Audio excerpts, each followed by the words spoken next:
Welcome back. हम आज बात कर रहे हैं मौजूदा क़यादत ख़ुद को अवाम के इशू से कैसे और कितना रिलेट कर सकती है, और मेरे साथ स्टूडियो में मौजूद हैं फैसल सालेह हयात साहब।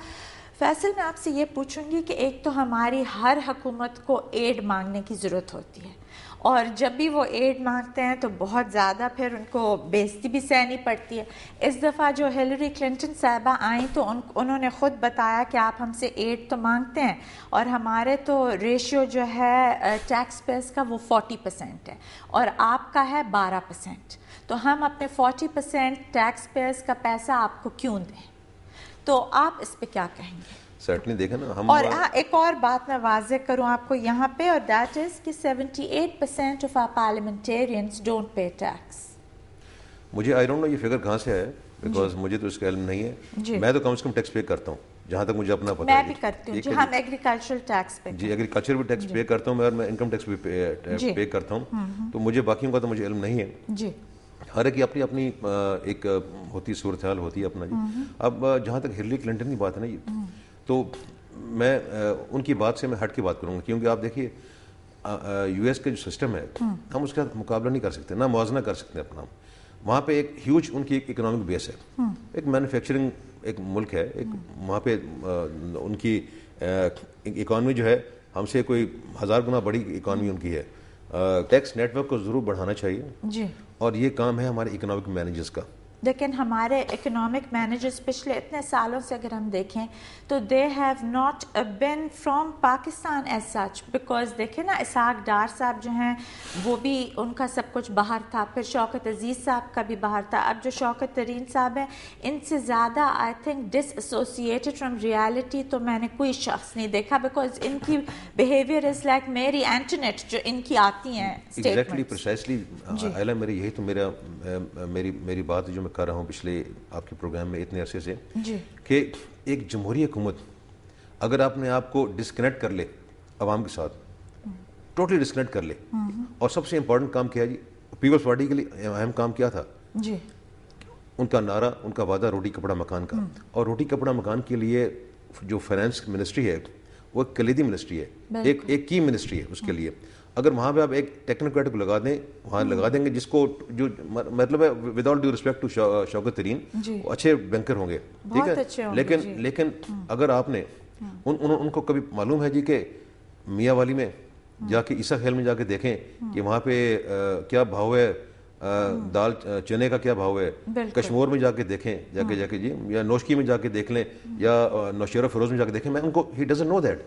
और उनको हम ब्लेम नहीं करेंगे बिकॉज उनका लाइफ स्टाइल ये नहीं है। ये काम है मौजूदा हुकूमत की क़यादत का कि ऐसे लोगों को यहाँ पे रखें जिनका कनेक्शन हो, जिनका डेली आवाम की जो नब्ज है ना उस पर उनका हाथ होना चाहिए। हमारी हुकूमत को आप बेशक क्रिटिसाइज कर लें जी, आमरीत थी, सब कुछ थी, पिछली हुकूमत थी, और शौकत अजीज साहब बेशक वो भी बाहर से आए थे, but you have to give the due credit जहाँ ड्यू है।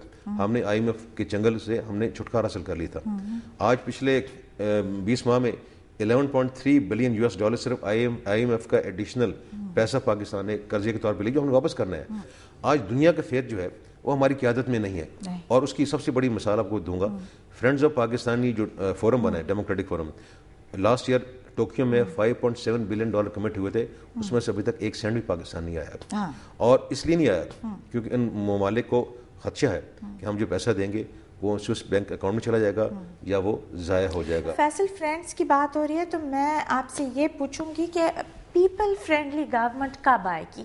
और इस दहशत गर्दी की वजह से अब अवाम और हुकूमत में और इवन अवाम और उनके इलेक्टेड नुमाइंदों में बहुत बड़ा एक गैप आ रहा है। You can not like mingle with the people, जलसे करना, क्राउड्स में जाना, सब कुछ मुश्किल हो रहा है। और जैसे कि आपको पता है हमारे हुक्मरान तो फिर अपने वो फोर्ट्रेसेस में बैठे हैं, तो पीपल फ्रेंडली हुकूमत कैसे आ सकती? अगर इस वोट के जरिए जो 2008 में आए इसके तहत भी पीपल्स फ्रेंडली या अवामी हुकूमत नहीं आ सकती, जो कि ये दिन में 20 दफ़ा कहते हैं जी हम अवामी हुकूमत हैं। और अवामी हुकूमत जो है आपके सामने, आपने अभी खुद कह दिया कि जी जो दोनों इलेक्टेड ओहदेदार आने हैं वो अपने बंकरों से बाहर नहीं निकल रहे। नहीं, ठीक है जी, क्या नहीं साहब, अगर हर जगह जा सकते हैं तो ये क्यों नहीं जाते? ये तो ये कौन सवाल करें उनसे? देखें क्यों घबराए हुए हैं। अगर वाकई ये समझते हैं जी कि अवामी क़ुव्वत इनके साथ है, जो बार बार कहते हैं अवाम की ताकत है और अवाम की ताकत से हम सारे मसाइल हल करेंगे, तो इसका मकसद इम्प्लाइड मीनिंग तो यही ना कि लोग इनके साथ हैं। फिर लोगों से क्यों डरते हैं? فیصل، آخر میں آپ مجھے یہ بتائیں کہ ہمارے لوگوں میں یہ شعور کیسے پیدا ہوگا to vote for the right candidate? آپ جیسے قاضی صاحب کی بھی ہم نے بات سنی، انہوں نے کہا کہ پیسہ جس کے پاس ہو، پیسہ از ناٹ دا ایشو. آئی فیل کہ وہ ایک جو اس وقت ہوا چل رہی ہوتی ہے اور ایک وہ سمجھ رہے ہوتے ہیں کہ یہ حکومت، یہ پارٹی حکومت میں آئے گی، اس کے ساتھ ہوتے ہیں. یا کیا you have been in politics for 25 years, آپ کو زیادہ علم ہوگا کہ کانسٹیٹیوئنسی کا عام آدمی کیا سوچتا ہے ووٹ ڈالنے سے پہلے؟ ہمیں دیکھیں، ہمارے ابھی تک جو لوکل لیول پہ جو ہمارے ہلکے کے لوگ ہوتے ہیں نا، ان کو اپنے چھوٹے چھوٹے کاموں سے دلچسپی ہے. ہم ابھی تک اپنے آپ کو اس لیول پہ گریجویٹ نہیں کرا سکے جس طرح ڈیولپڈ اکانومیز جو دنیا کی ڈیموکریسیز ہیں وہاں پہ ہیں. آج بھی ہم ہمارے جو لوکل جو وہاں پہ ہلکے کا ہمارا جو ایک ووٹر ہے، اس کے بچے کو نوکری کی ضرورت ہوگی، اس کو تھانے میں اس کی کچھ مسائل ہوں گے، اس کو اپنے نہر کے پانی کے حوالے سے کچھ مسائل ہوں گے، اس کو اپنے سیوریج کے حوالے سے مسائل ہوں گے، سڑک کی ضرورت ہوگی، بجلی کی ضرورت ہوگی، گیس کی. یہ چھوٹے چھوٹے مسائل ہیں جو وہ توقع رکھتا ہے کہ اس کا جو الیکٹڈ نمائندہ ہے وہ حل کرے گا. اس کے لیے ان کی ایجوکیشن کی ضرورت ہے. ایجوکیشن جو ہے وہی ان کو بتا سکے گی کہ جی ان کو یہ شعور دے سکے گی کہ جی کچھ کام جو ہیں آپ کے محلے کمیٹیوں کے ہیں، کچھ آپ کے بلدیاتی نظام کے تحت ہوتے ہیں، اور آپ کے جو الیکٹڈ نمائندگان اسمبلی میں جاتے ہیں ان کا بنیادی کام ہے قانون سازی. لیکن اس کے لیے ہمیں، جو میں نے آپ کو پہلے کہا نا، جہالت پہ کے خلاف ہمیں ایک جہاد کرنی ہوگی. ٹائم بہت کم ہے، لیکن فیصل آپ مجھے ان جسٹ ون لائن یہ بتائیں کہ آپ کا آن دس ٹاپک کہ ہمارے جو دو بڑی پارٹیز ہیں ان کے لیڈرز کا سب کچھ اس ملک سے باہر ہے، آپ اس پہ کیا کامنٹ؟ میری ان دونوں سے یہ دس بستہ گزارش ہوگی کہ دونوں پہ پاکستان کی عوام نے بھروسہ کیا ہوا ہے، اعتماد کیا ہوا ہے. ہمارے ان کے ساتھ سیاسی اختلافات بے شک اپنی جگہ پہ ہوں گے. خدا را پاکستانیوں کو لیٹ ڈاؤن نہ کریں. جو آپ کی ذمہ داریاں ہیں، آصف زرداری صاحب کی جو ذمہ داری ہے، اور یہ ذمہ داری دیکھیں، وہ کہتے ہیں میں شہید ذوالفقار علی بھٹو کی لیگیسی اور محترمہ کی بینظیر بھٹو کی لیگیسی کی واقع چلا رہا ہوں. ان کی لیگیسی یہ نہیں تھی جس طرح یہ حکومت چل رہی ہے. اور میاں نواز شریف صاحب پہ بہت بڑی ذمہ داری ہے. وہ خود بھی اس میں اسٹیک ہولڈر ہیں کیونکہ پنجاب میں ان کی اپنی حکومت ہے، شاید اس لیے وہ فیڈرل گورنمنٹ کو ڈیریل کرنے کی بات بھی نہیں کرتے. لیکن وہ ایک میجر اپوزیشن لیڈر ہیں. ان کو اس حکومت کو اس کی جو غلط کاریاں ہیں اس کو روکنے کے لیے اپنا ایک قومی کردار ہر صورت میں ادا کرنا ہوگا. اگر وہ ادا نہیں کریں گے تو یقیناً یہ ہماری بہت بڑی بدقسمتی ہوگی. Thank you very much Faisal Saleh Sahab for being with us. Thank you. ناظرین، حالیہ ریسرچ رپورٹس کے مطابق پاکستان میں 35% سے زائد آبادی بلو پاورٹی لائن زندگی گزارنے پر مجبور ہیں.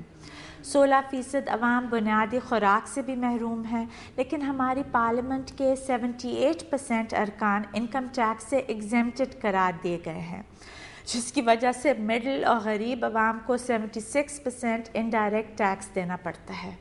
اس وقت عوام میں انسیکیورٹی اور انسرٹنٹی بہت بڑھ گئی ہے.